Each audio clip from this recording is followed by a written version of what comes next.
임마누엘 성도들의 삶을 붙드는 말씀.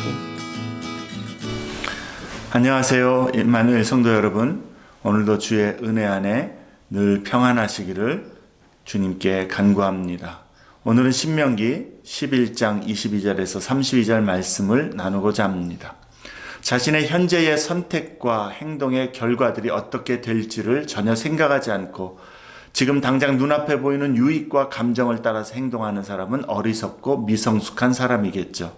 반면에 지혜 있는 사람은 현재의 유익과 손해뿐만 아니라 자신과 다른 사람들을 배려하고 현재와 장래의 모든 상황들을 고려할 줄 아는 사람이고, 그래서 자신을 절제하고 인내할 줄 압니다. 하나님을 신뢰하고 그 말씀에 믿음으로 순종하는 삶에도 지혜가 필요합니다. 이 지혜는 오히려 세상의 지혜를 거스르고 여호와를 경외하는 길을 따르는 지혜입니다. 그래서 성경은 여호와를 경외함이 지혜의 근본이다, 그렇게 말씀합니다. 여호와를 경외하는 사람은 세상이 말하고 의지하는 복과 유익을 잡으려고 쫓아가지 않습니다. 성도는 복을 쟁취하는 삶을 사는 것이 아니라 하나님께서 이미 그들 앞에 놓아두신 복과 유익을 믿음으로 누리며 살아가는 자들입니다. 지금 당장 눈앞에 보이는 세상의 유혹과 유익을 따르지 않고 주의 말씀에 신뢰하여 순종하며 나아갈 때에 하나님은 이미 그의 백성 앞에 놓아두신 복과 유익을 누리도록 하심을 우리는 깨달아야 합니다. 그래서 모세는 이스라엘 백성에게 가나안에 들어가서 너희가 하나님이 이미 너희 앞에 놓아두신 이 복을 누리기 위해서 하나님의 법과 명령을 지키라고 귀에 딱지가 않도록 그렇게 반복하여 권면하는 것입니다. 26절에 모세는 내가 오늘 복과 저주를 너희 앞에 두나니라고 선언합니다. 그리고 가나안 땅에 너희가 들어가면 그 땅을 점령하는 일들을 시작하기 전에 그리심산과 에발산에 이르러 각각 언약적 축복과 저주를 선포할 것을 명령합니다. 여호수아서 8장에 보면 여호수아는 모세의 이 명령을 따라서 가나안에 들어가서 제일 먼저 이 일을 수행하게 되죠. 그들의 가나안 정복 전쟁의 그 성패도, 그리고 가나안에서의 삶의 미래도 하나님의 언약에 충실한 그러한 믿음과 순종에 달려있기 때문인 것이죠.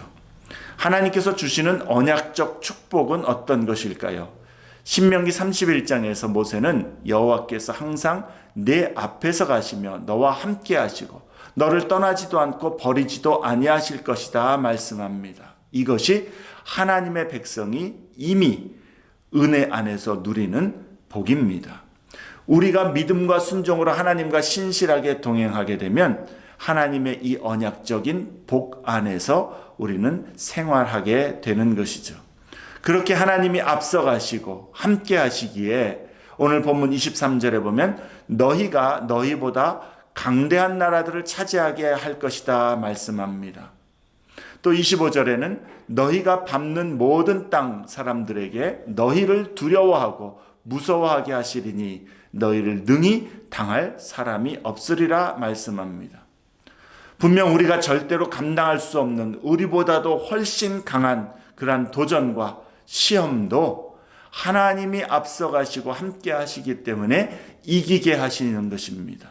우리가 두려워하던 사람이 오히려 하나님이 우리의 삶에 함께 하시는 것을 보기 때문에 우리를 두려워하게 됩니다. 하나님의 언약적 복 안에 사는 하나님의 백성의 모습입니다. 그렇다면 언약적 저주는 무엇입니까? 하나님의 이러한 복과 보호, 은혜와 사랑을 상실하는 것을 의미합니다. 하나님을 배반하는 것은 우리 앞에 이미 놓아두신 복과 유익을 다 걷어차버리는 일이 될 뿐만이 아니라 죄와 불순종으로 하나님을 배반한 그 결과를 스스로의 힘으로 직면해야 한다는 의미인 것이죠. 로마서 8장 31절에 사도 바울도 성도들에게 만일 하나님이 우리를 위하시면 누가 우리를 대적하리요라고 그렇게 이미 주어진 복을 선언합니다. 예수 그리스도 안에서 하나님은 하늘에 속한 모든 신령한 은혜와 복을 그리고 그 놀라운 사랑을 우리에게 놓아 두셨습니다. 오늘도 여호와를 경외하여 그의 길로 행하는 주의 백성에게 하나님은 앞서가시고 친히 싸우며 함께 동행하시고 보호하시는 은혜와 능력을 경험하게 하시는 것입니다. 우리가 주님의 말씀에 오늘도 신실할 때에 이러한 은혜 안에 우리는 여전히 행하게 될 것입니다.